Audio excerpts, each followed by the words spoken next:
Indigenous Rights Radio, because knowledge is power.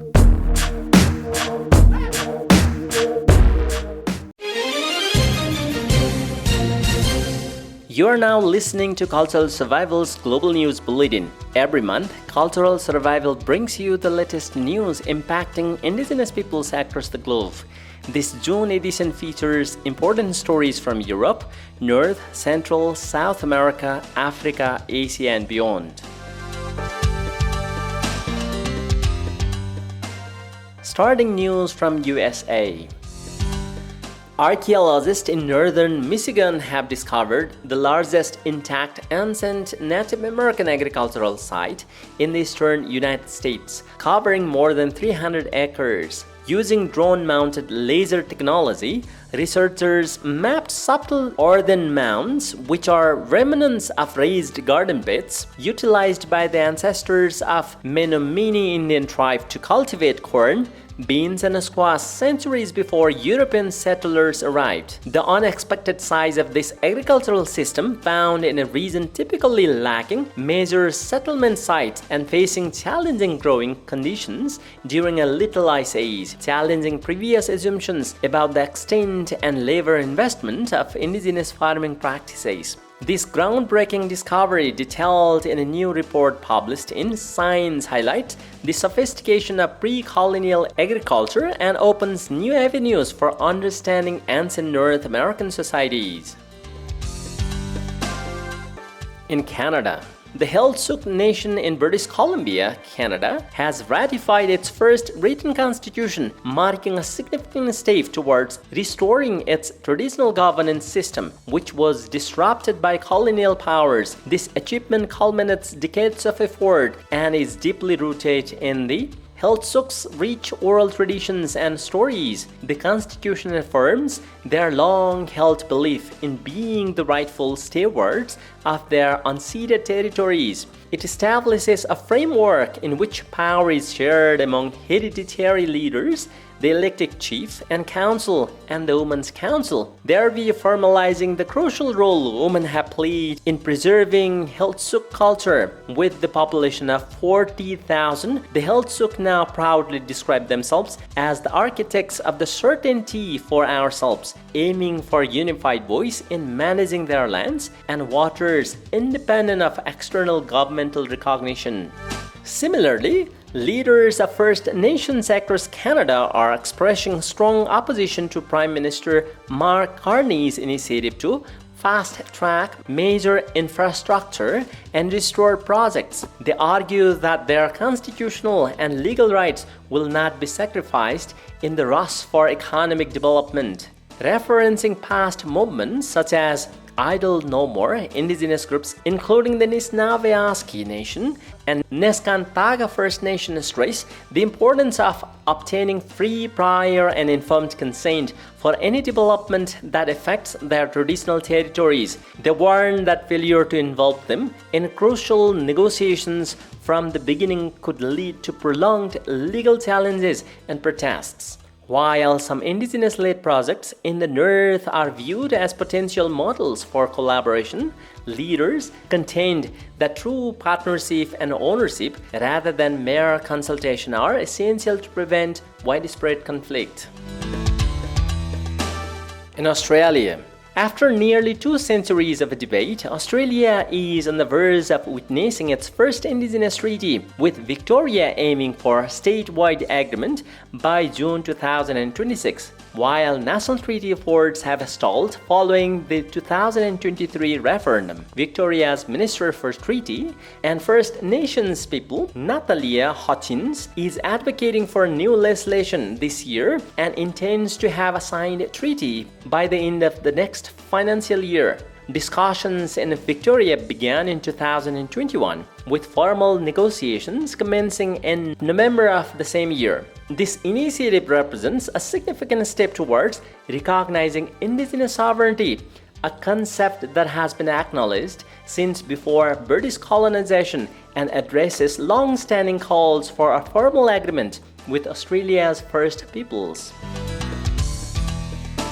In Solomon Islands, the Solomon Islands and Vanuatu have announced plans to create a Melanesian Ocean Reserve, aiming to establish the world's first indigenous-led marine protected area. If successful, this ambitious initiative would cover an immense area of 6 million square kilometers, comparable in size to Amazon rainforest. Speaking at the UN Ocean Conference, officials stated that reserve would encompass the national waters of Solomon Islands, Vanuatu, Papua New Guinea, and protected economic zone of New Caledonia. Vanuatu's Environment Minister Ralph Regenvanu emphasized that the reserve's purpose is to protect ancestral waters from exploitation and promote global indigenous stewardship. This biodiverse region is home to 75% of the known coral species and aims to allow only sustainable economic activities that align with indigenous values. Discussion with New Caledonia and Papua New Guinea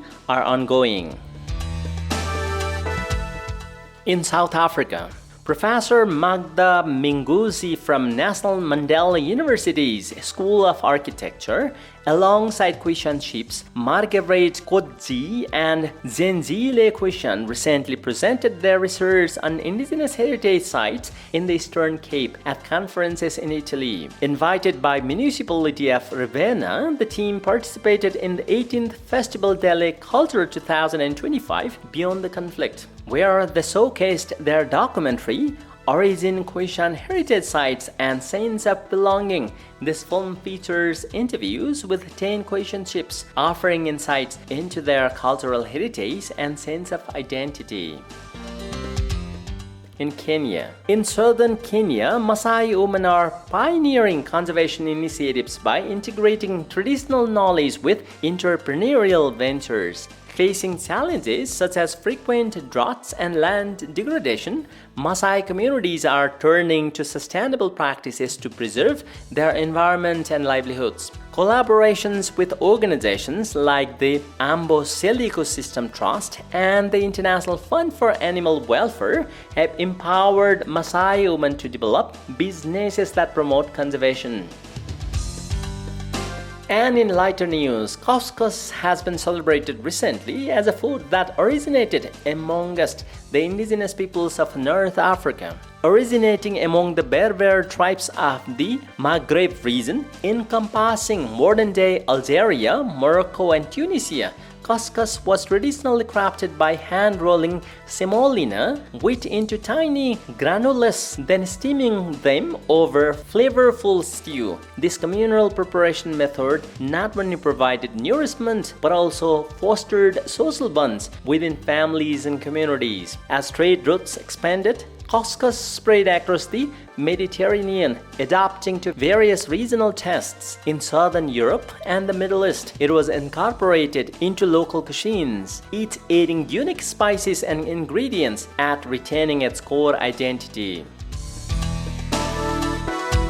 News from Nepal. In a landmark decision, Nepal's Supreme Court has ruled that all levels of government, federal, provincial, and local, must ensure that future laws, policies, and programs comply with ILO Convention No. 169 and the United Nations Declaration on the Rights of Indigenous Peoples. This ruling arises from a writ petition filed by the Lawyers Association for Human Rights of Nepalese Indigenous Peoples, which advocates for the full implementations of these international agreements, including the principles of free, prior, and informed consent for indigenous peoples. The court emphasized that all tiers of government share the responsibility to uphold these standards, providing significant opportunities for indigenous communities to assert their rights and ensuring that national legislation aligns with Nepal's international commitments.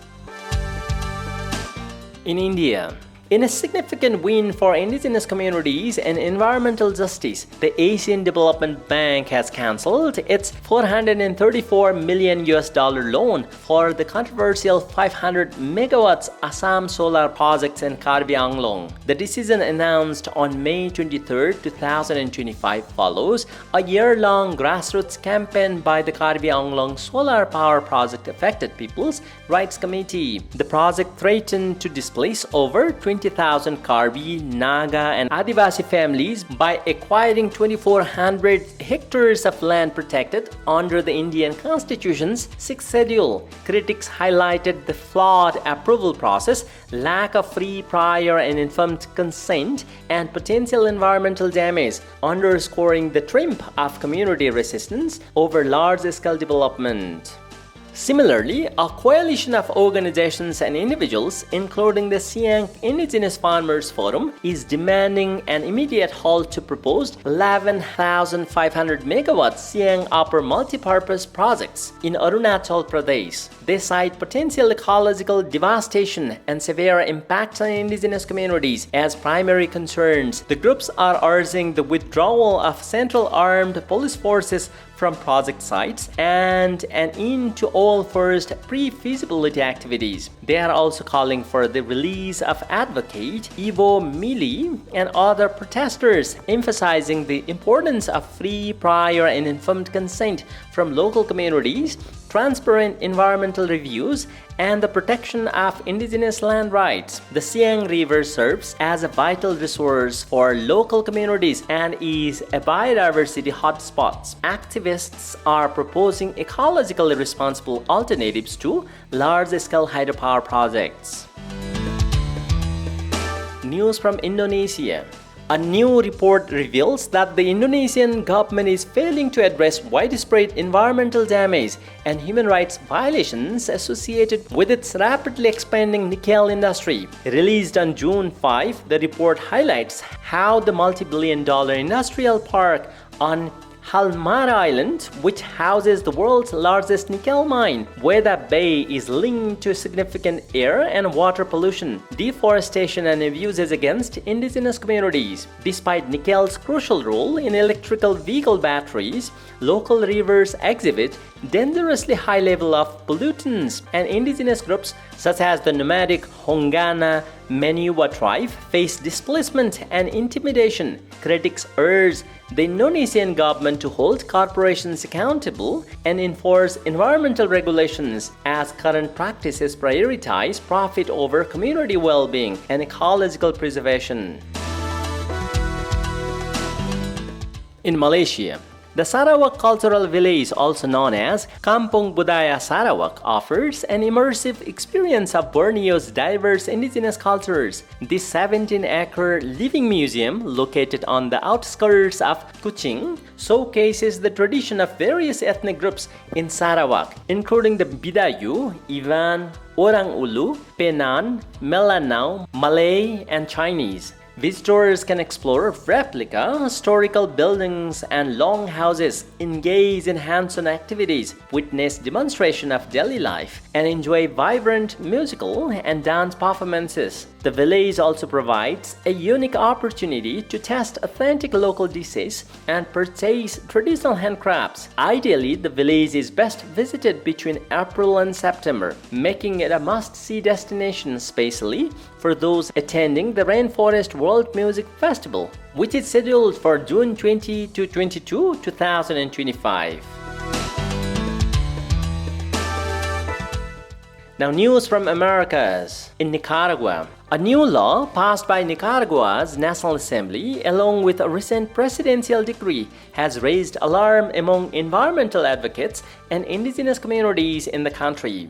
The reforms permit the exploitation of natural resources for economic purposes without prior consultation, posing a significant risk to ecosystems and the rights of indigenous peoples. Indigenous and Afro-descendant communities warn that this measure threatens not only their organizational structure and autonomy, but also the integrity of territories they have inhabited for generations.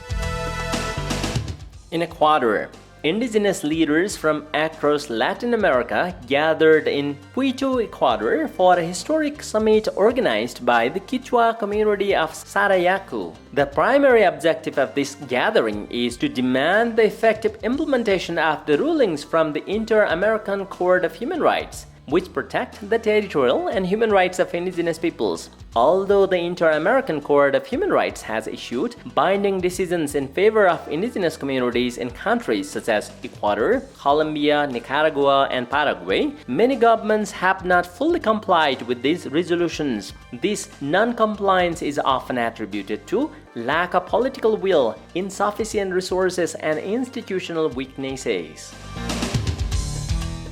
In Panama, the indigenous community of Arima, located in Imbera and Onan General Congress region of Panama, has denounced the deployment of units from the National Border Service and National Police in their territory. This presence has created a climate of fear that has forced entire families to seek refuge in the mountains. According to an official statement from the Imbera and Onan General Congress of Collective Lands, since the early hours of May 31st, security forces accompanied by helicopters have been constantly flying over the area, highlighting the tension in the community facing government reprisals for defending its ancestral land. Currently, they are without electricity amid a backdrop of intense government repression, which is prompting many families to flee their homes.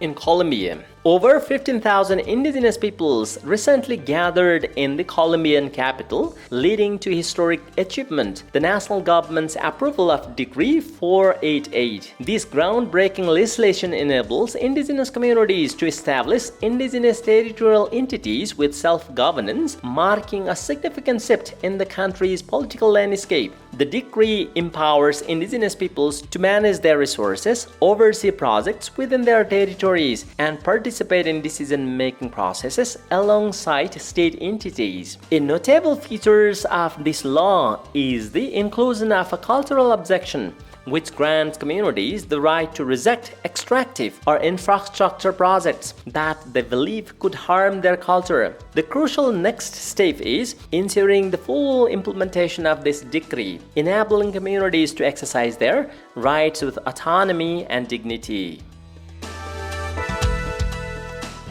In Argentina, indigenous communities across Argentina are mobilizing in the capital to halt a renewed surge of eviction from their ancestral lands. This escalation follows the repeal of the law 26160, which previously safeguarded their territories from the northern province to Patagonia. Indigenous peoples are decrying a coordinated political and judicial offensive that disregards their rights, despite national and international protections. Recent cases, including the Love Sinkiku and Love Melo in Neuquén, the Mamami family in Tucumán, and Haurpey Salvador Tarkenka community in San Juan, highlight the proliferation of land conflicts. Organizations such as the Mapuche Confederation of Neuquén and Mapuche Tolchi communities in Chubut have initiated legal challenges seeking to declare these eviction measures unconstitutional, while also appealing for broader public awareness and respect for their rights.